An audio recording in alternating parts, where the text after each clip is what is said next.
AI geopolitics का एक बहुत की पार्ट बन चुका है, ये समझाइए कैसे। एक सवाल तो ये, दूसरा सवाल है इंडियन गवर्नमेंट से रिलेटेड। इंडियन गवर्नमेंट क्या चाह रही है with respect to AI? You can give whatever examples you deem fit for Okay. adding to this narrative. Okay so सबसे पहले जो आपने बोला कि एआई जियोपॉलिटिक्स का एक बहुत इम्पॉर्टेंट पार्ट बन पा रहा है, राइट? इसमें हमारे लार्जली 3 की प्लेयर्स हैं, America, China, India, when it comes to AI. अब अमेरिका से स्टार्ट हुआ इतना सारा AI which was completely privately led, पर उनके पास बहुत ज़्यादा रिसोर्सेज थे, वो बहुत ज़्यादा इकोनॉमिक्स के पर्सपेक्टिव से इसे देख रहे थे। रेगुलेटरी नॉर्म्स हमने डिस्कस किया फर्स्ट गो में कि वहाँ पे कम हैं तो ये हम बैरियर्स नहीं सेट कर पाते हैं, और वहाँ पर अभी भी एआई ड्रिवन रिसर्च बहुत ज़्यादा हाई है, राइट? वो लीडर है, उसमें हम कुछ डिनाई नहीं कर सकते। जेनरेशन में फाउंडेशनल मॉडल्स जितने अमेरिका से निकले हैं उतने कहीं से नहीं निकले हैं। फिर कट टू दैट चाइना आया which believes that they want to be leaders by 2030, right? वो चाहते हैं कि उनके यहाँ पे बहुत सारा मैन पावर जो है वो ऐसा ट्रेन हो जाए कि वो एआई को यूज़ कर सकें, वो एआई कैपेबिलिटीज़ कर सकें। 2300 यूनिवर्सिटीज़ एआई की एजुकेशन देने के लिए चाइना पिछले कुछ सालों में लॉन्च कर चुका है। अगर आप देखेंगे टॉप 25 उससे top 25 institutes in the world जो एआई में एजुकेशन देते हैं, आपको लार्जली अमेरिकन और चाइनीज़ इंस्टीट्यूट्स ही मिलेंगे। अनफॉर्चुनेटली अभी तक वहाँ पे कोई इंडियन इंस्टीट्यूट नहीं है। जब आप AI एडुकेशन शब्द यूज कर रहे हो, the output of that is prompt engineers, AI architects, AI experts, ML engineers, data scientists, largely ये category of लोग, okay, right? these are all the new jobs. They are all the new jobs. Some which are slightly older, data scientists और ML engineers exist करते थे, but हाँ अब वो बहुत ज़्यादा काम करते हैं than what they were doing पहले। तो अनफॉर्चुनेटली वो अभी तक एग्जिस्ट नहीं करता है। चाइना के अपने स्टैंडर्ड प्रॉब्लम्स रहते ही हैं कि वहाँ पर डेटा बहुत सेंट्रली कंट्रोल्ड है, इसलिए प्राइवेसी इश्यूज रहते हैं। बट वहाँ का टैलेंट अगर आप देखेंगे कि इवन इन अमेरिका कौन सा टैलेंट है जो कि एआई काम कर रहा है, एआई जॉब्स कर रहा है, दैट्स लार्जली चाइनीज़ सो फार। अब आते हैं इंडिया पे, ठीक है? इंडिया में इंजीनियरिंग में बहुत ज़्यादा ब्रेन ड्रेन हमने देखा है कि हुआ है। बहुत सारे लोग यहाँ पे जो smarter group, the creams, they end up going to the west ताकि वो वहाँ पर ज़्यादा ल्यूक्रेटिव, मोर रिस्पेक्टफुल जॉब्स ले सकें जहाँ पर उन्हें लगता है कि कोर इंजीनियरिंग होती है।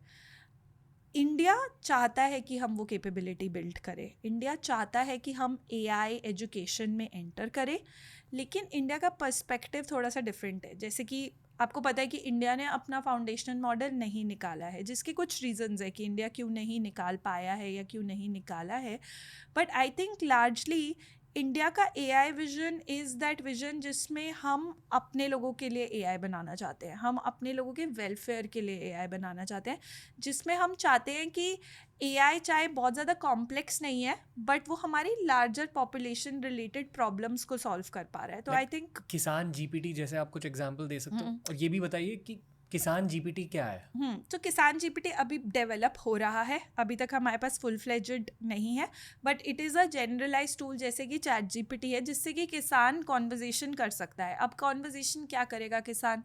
वो ये पूछ सकता है कि मेरी सॉइल, या मैं इस स्टेट में हूँ, मैं इस लोकेशन में हूँ, मेरा ये पिन कोड है, इसके हिसाब से मुझे किस तरह का क्रॉप्स ग्रो करना चाहिए, मुझे किस टाइम पर उस क्रॉप को ग्रो करना चाहिए, वेदर कंडीशन कैसे होंगे, मेरे को ट्रैक्टर चाहिए, मेरे पास नहीं है, मेरे आसपास किसके पास है, मेरे को जानना है कि बारिश होगी या नहीं होगी क्योंकि उससे मेरा नुकसान नफ़ा डिसाइड होगा, तो मुझे वो जानना है, वो बता सकता है। ऑल्सो ये सारी की सारी कैपेबिलिटीज़ अभी किसान GPT तो फिर भी अभी बहुत नेसेंट स्टेज में है, लेकिन हम और बहुत सारी एआई कैपेबिलिटीज़ ऑलरेडी ला चुके हैं PM किसान स्कीम में, जिसके अंदर हम ये भी मॉनिटर कर रहे हैं कि कितना आउटपुट निकल पा रहा है। मिनिमम गारंटी जो देते हैं हम प्राइसिंग पे, जो हमारी गवर्नमेंट देती है, वो अब इससे भी डिटरमिन हो पा रही है कि अरे आउटपुट तो इस स्टेट से इतना निकला था, उस स्टेट में गया, बाकी कुछ लोकली कंज्यूम हो गया, कितना बचता है, राइट, वो जो बच रहा है क्या वो ख़राब तो नहीं हो रहा, वो राइट जगह पर जा रहा है या नहीं जा रहा है, तो ये वाली चीज़ें।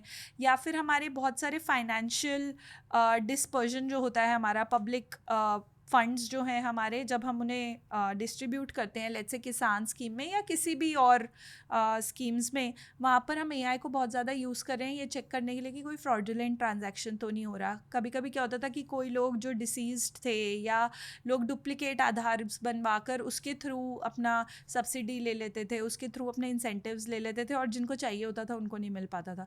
तो अभी बहुत ज़्यादा एआई इसमें भी यूज़ होने लग गया है कि वो फिगर आउट करता है कि कहाँ पर यूज़ नहीं हो रहा है, कहाँ पर किसी ने गलत किया है। हो सकता है एक ही आधार की 2 सिटी में ट्रांजैक्शन हो रही है, वो कैसे हो पा रही है। हो सकता है एक एड्रेस पर 6 लोग सेम सब्सिडी ले रहे हैं, वो कैसे ले पा रहे हैं। ये सारी ट्रैकिंग भी अब हम आधार के थ्रू कर पा रहे हैं। तो इंडिया लार्जली बिल्ड कर रहा है उसके तरफ। अभी हम लोग ज़्यादा सोशल वेलफेयर के टूवर्ड्स बिल्ड कर रहे हैं, लेकिन हम एजुकेशन में भी बिल्ड करना चाह रहे हैं। इंडिया में कोई भी फाउंडेशन बनाने में पैसे नहीं खर्चना चाहता। $100 मिलियन लगे थे जब ChatGPT को फर्स्ट टाइम बनाया गया था। तो उतना पैसा इंडिया में कोई नहीं लगाना चाहता इस चीज़ में, ठीक है। सेकंड चीज़, इंडियन कॉन्टेक्स्ट में ना हमारे पास डेटा इंग्लिश नहीं होता और सेंट्रलाइज नहीं होता। हमारा बहुत डेटा लोकल लैंग्वेजेस में होता है और नॉन डिजिटल डेटा होता है, तो उस पर ट्रेन करना उतना ही मुश्किल हो जाता है मॉडल को कि वो सीख के कुछ आगे से यूज़फुल बात कर सके। और तीसरी चीज़, हमारे पास अपने GPUs इतना स्पेस नहीं है, बहुत फ्रैगमेंटेड है, बहुत ऐसे हब्स नहीं है। अगर आप अमेरिका और चाइना में देखेंगे उनके पास अपने हब्स हैं जिसमें वो स्टोर कर सकते हैं, सब कुछ कर सकते हैं। इंडिया के पास नहीं है। तो इंडिया फाउंडेशनल मॉडल्स ना बनाने की कोशिश बहुत कम कर रहा है, और इन्वेस्टर फंडिंग भी उसमें नहीं है, लेकिन यूज़ केसेस में बहुत है।